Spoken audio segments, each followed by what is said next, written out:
जय जगन्नाथ नमस्कार। आसतु नजर पकईवा आज टॉप न्यूज अपडेट कौन सब रही किंतु ता पूर्व आपण मानक गोटे अनुरोध भिडियोटी संपूर्ण देखि सुचिंतित मतामत दिंतु। जो मैंने चैनल को प्रथम कर सब्सक्राइब करूँ एवं आसुवा बेल आइकन को प्रेस करूँ जहाँफल प्रत्येक नूतन भिडियोर नोटिफिकेशन आप सर्वप्रथम पाइपर। तेज आसतु नजर पकईवा आज प्रमुख खबर गुड़िक उपर। आज प्रथम खबर बेतरडी डाक्तखाना प्राय 70 वर्ष पूर्व निर्माण होता बेले डाक्तर और कर्मचारी रहा निमंते तत्कालीन सरकार पक्षर डाक्तखाना विपरीत पार्श्व विस्तृत सरकारी जगह प्राय 12टी बासगृह निर्माण कराइला। से सरकारी बासगृह डाक्तर और कर्मचारी रोते। यही डाक्तरी सरकारी बासगृह दीर्घदिन होती आवश्यक मरामती न हो धीरे धीरे अनुपयोगी हो पड़ी। 8टी बासगृह अत्यंत जराजीर्ण अवस्था रही। यही बासगृह चारिपाखे रक्षणाबेक्षण अभाव गछ लता माड़ीजा फल किसी कर्मचारी निज भाग्य को आदरी पढ़ी। सरकारी बाबू ठारू आरंभ कर राजनेता दृष्टि यही भग्न तथा अर्धभग्न सरकारी बासभवन उपरे काहारी दृष्टि पड़ूना किपरि बोली प्रश्न उठुछि। यही सरकारी बासभवन को जीवा निमंते रास्ता मध्य नहीं। उक्त स्थान में डाक्तर और कर्मचारी रहा निमंते सरकारी बासगृह रही नेतांक नजर नथिबा साधारण आलोचित होउछि। दीर्घदिन अब यही जराजीर्ण बासगृह थिबा स्थान में पाचेरी निर्माण हेबा निमंते 44 लाख अनुदान आसी टेंडर हेबार प्राय 1 वर्ष पूरीगलानी मात्र अद्यावधि कार्य आरंभ हो पारा नहीं। यही पाचेरी निर्माण हेबार विलंब पाई रोगी कल्याण समिति केउ पदक्षेप नउछि ताहा संदेह घर रही। यथाशीघ्र पाचेरी निर्माण करने सह नूतन सरकारी बासगृह निर्माण करने निमंते साधारण दाबी होउछि।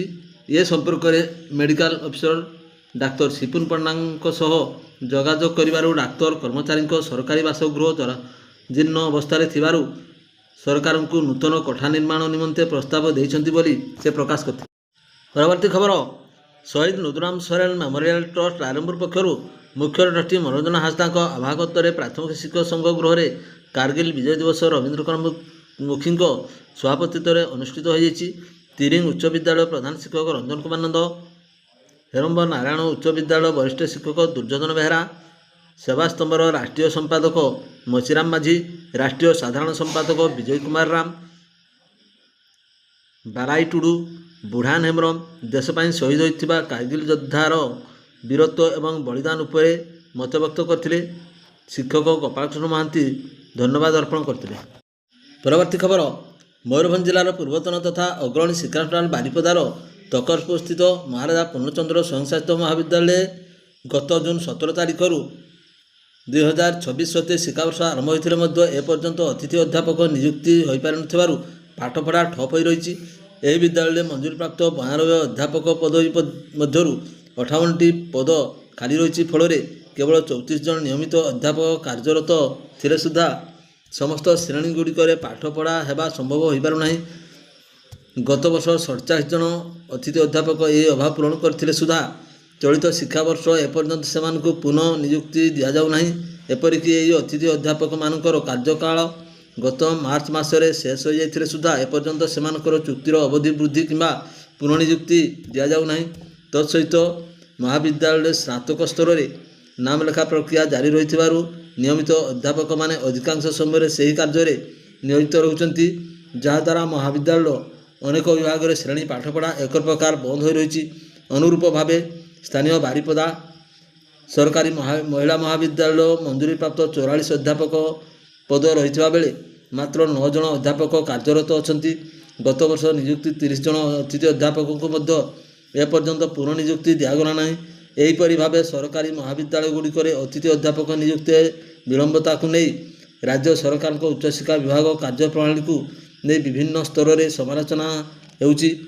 ए दिगए तुरंत कार्यानुष्ठान ग्रहण करा छात्र छात्री समेत अभिभावक तथा बुद्धिजीवी महल में दृढ़ दाबी होउछि। परवर्ती खबर गोरुमैसाणी थाना अंतर्गत सोंडल ग्राम में गत 23 तारिख जड़े नाबालक सत्यजित बैठा 13 वर्ष ट्राक्टर दुर्घटना रे मृत्यु घटिला। दुर्घटना दिन मृत नाबालकर पिता भगवान बैठा बांगालोर रे थिले। मृतकों माँ घरे एकुटिया थिबा बेले दुर्घटना जनित मृत्यु खबर को चापी देबा पाई स्वाभाविक मृत्यु होइथिबा दर्शाई माँ ଗ୍ରାମବାସୀଙ୍କ କଥାରେ ପଡ଼ି ପୁଅର ଶବକୁ ପୋତି ଦେଇଥିଲେ। ବାଙ୍ଗାଲୋରରୁ ଗାଁକୁ ଆସି ନିଜର ପୁଅର ମୃତ୍ୟୁକୁ ନେଇ ସନ୍ଦେହ ପ୍ରକାଶ କରିଥିଲେ। ତାଙ୍କ ପରିବାର ଲୋକଙ୍କ ସହିତ ଏ ସମ୍ପର୍କରେ କଥାବାର୍ତ୍ତା ହେବା ପରେ ଟ୍ରାକ୍ଟର ଦୁର୍ଘଟଣାରେ ମୃତ୍ୟୁ ହୋଇଥିବା ଜାଣିବାକୁ ପାଇଥିଲେ। ଏହାପରେ ତାଙ୍କର ପୁଅର ମୃତ୍ୟୁ ଦୁର୍ଘଟଣା ଜନିତ ହୋଇଥିଲା ଦର୍ଶାଇ ଏହାକୁ ବ୍ୟବଚ୍ଛେଦ କରାଇବାକୁ ଗରମେଶାଳ ଥାନାରେ ଏତଲା ଦେଇଥିଲେ। ପିତା ଭଗବାନଙ୍କ ଏତଲା ପରେ ଶବ ପୋତା ଯିବାର 5 ଦିନ ପରେ ପୁଲିସ ଉପସ୍ଥିତିରେ କବରରୁ ନାବାଳକ ସତ୍ୟଜିତର ଶବକୁ ଖୋଳି ବାହାର କରି ରାଇରଙ୍ଗପୁର ଉପଖଣ୍ଡ ଚିକିତ୍ସାଳୟରେ ବ୍ୟବଚ୍ଛେଦ ପରେ ପୁନର୍ବାର ପୋତା ଯାଇଥିଲା। ଏ ସମ୍ପର୍କରେ ଗରମେଶାଳ ଥାନାରେ ଏକ କେସ୍ ମାମଲା ରୁଜୁ କରି ଅଧିକ ତଦନ୍ତ ଜାରି ରହିଛି।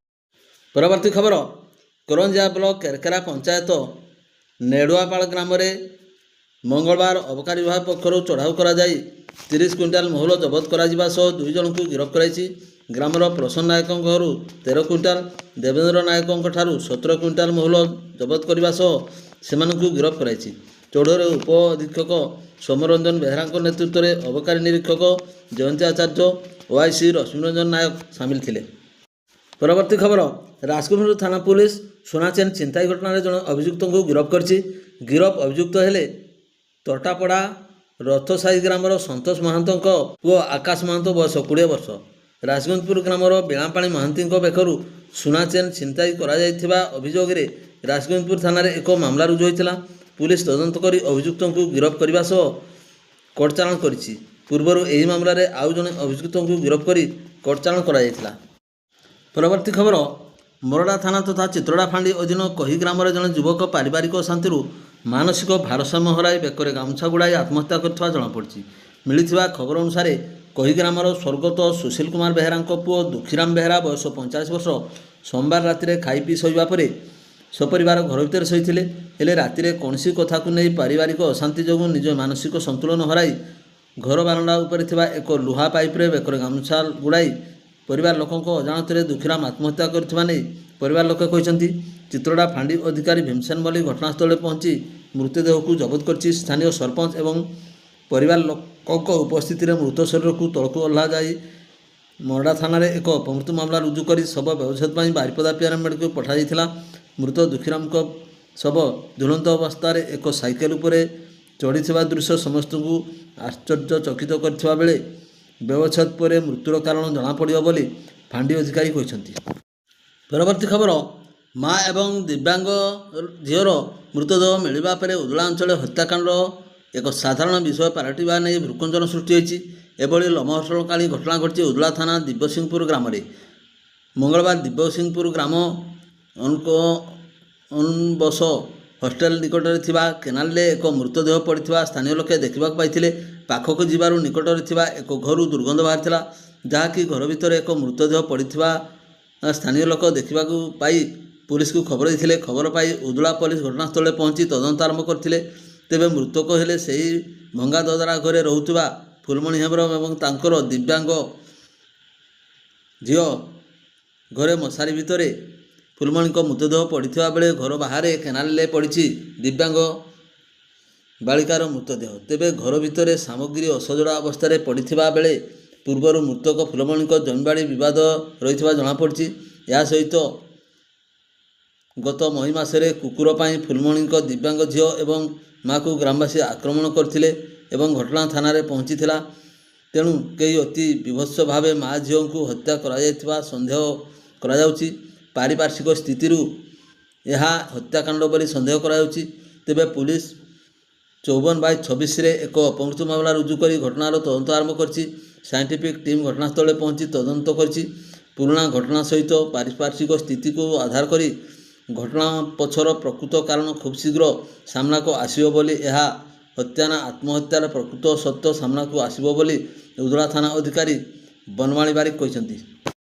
ପରବର୍ତ୍ତୀ ଖବର, ପୂର୍ବତନ ମୁଖ୍ୟମନ୍ତ୍ରୀ ନବୀନ ପଟ୍ଟନାୟକଙ୍କ ଶାସନ କାଳରେ ବିଭିନ୍ନ ସ୍ଥାନରେ ଜାତି ଧର୍ମର ଲୋକଙ୍କ ନିମନ୍ତେ ଗୋଷ୍ଠୀ କେନ୍ଦ୍ର ଗୃହ ନିର୍ମାଣ ନିମନ୍ତେ ପ୍ରକଳ୍ପ ଅନୁମୋଦିତ ହୋଇଥିଲା। କେତେକ ପ୍ରକଳ୍ପର ନିର୍ମାଣ କାର୍ଯ୍ୟ ଶେଷ ହେଉଥିବା ବେଳେ ଆଉ କେତେକ ପ୍ରକଳ୍ପ ନିମନ୍ତେ ଜମି ଚିହ୍ନଟ ବିଳମ୍ବ ଯୋଗୁଁ ପ୍ରକଳ୍ପ କାର୍ଯ୍ୟ ଆରମ୍ଭ ହୋଇପାରିଲା ନାହିଁ। ରାଇରଙ୍ଗପୁର ସହର ସନ୍ନିକଟ ଅଞ୍ଚଳରେ ଏହିଭଳି ସମସ୍ୟା ଦେଖାଦେଇଛି। ରାଇରଙ୍ଗପୁର ସହର ସଂଲଗ୍ନ ଭାଲୁବସା ଏବଂ ପୁରୁଣାପାଣି ପଞ୍ଚାୟତର ଗତ ନବୀନ ପଟ୍ଟନାୟକଙ୍କର ମୁଖ୍ୟମନ୍ତ୍ରୀତ୍ୱ କାଳରେ 4ଗୋଟି ଗୋଷ୍ଠୀ କେନ୍ଦ୍ର ନିର୍ମାଣ ନିମନ୍ତେ ପ୍ରାୟ 1 କୋଟି ଟଙ୍କା ଅଟକଳରେ ଅର୍ଥ ବିନିଯୋଗ ହୋଇପାରୁନାହିଁ। ରାଇରଙ୍ଗପୁର ବ୍ଲକ କାର୍ଯ୍ୟାଳୟରୁ ମିଳିଥିବା ସୂଚନା ଅନୁଯାୟୀ ପୁରୁଣାପାଣି ପଞ୍ଚାୟତ ଭାଲୁବସାରେ 2ଟି ଲେଖାଏଁ ପ୍ରକଳ୍ପ ଗୋଷ୍ଠୀ କେନ୍ଦ୍ର ନିର୍ମାଣ ନିମନ୍ତେ 2023-24 ଆର୍ଥିକ ବର୍ଷରେ ଅନୁମୋଦିତ ହୋଇଥିଲା। ମୁଖ୍ୟମନ୍ତ୍ରୀ ସ୍ୱତନ୍ତ୍ର ଅନୁଦାନ CMSA ପାଣ୍ଠିରେ ନିର୍ମାଣ ହେବାକୁ ଥିବା ଉକ୍ତ ପ୍ରକଳ୍ପ ନିମନ୍ତେ ପୁରୁଣାପାଣି ଗ୍ରାମରେ କୁଡ଼ମୀ ଜାହେରା ଆଖଡ଼ା ଓ ସମାଜର ଗୋଷ୍ଠୀ କେନ୍ଦ୍ର ଗୃହ, ଭାଲୁବସା ପଞ୍ଚାୟତରେ ମସଜିଦ୍ ନିକଟରେ ମୁସଲମାନଙ୍କ ଗୋଷ୍ଠୀ କେନ୍ଦ୍ର ଏବଂ ଆଉ ଗୋଟିଏ ଗୋଷ୍ଠୀ କେନ୍ଦ୍ର ନିମନ୍ତେ ଅର୍ଥ ମଞ୍ଜୁରର 3 ବର୍ଷରୁ ଅଧିକ ସମୟ ବିତିଯାଇଛି। ଇତିମଧ୍ୟରେ 10/6/2024 ତାରିଖରେ ରାଇରଙ୍ଗପୁର ବିଡ଼ିଓଙ୍କ ଚିଠି ସଂଖ୍ୟା 1546 ରାଇରଙ୍ଗପୁର ତହସିଲଦାରଙ୍କ ଗୋଷ୍ଠୀ କେନ୍ଦ୍ର ନିର୍ମାଣ ନିମନ୍ତେ ତୁରନ୍ତ ଜମି ଚିହ୍ନଟକରଣ କରି ସମ୍ପୃକ୍ତ ରାଜସ୍ୱ ନିରୀକ୍ଷକଙ୍କ ଦ୍ୱାରା ବଦର ଏବଂ ଟ୍ରେସ୍ ମ୍ୟାପ୍ ଜରିଆରେ ଦେବାକୁ ଅନୁରୋଧ କରାଯାଇଥିଲା।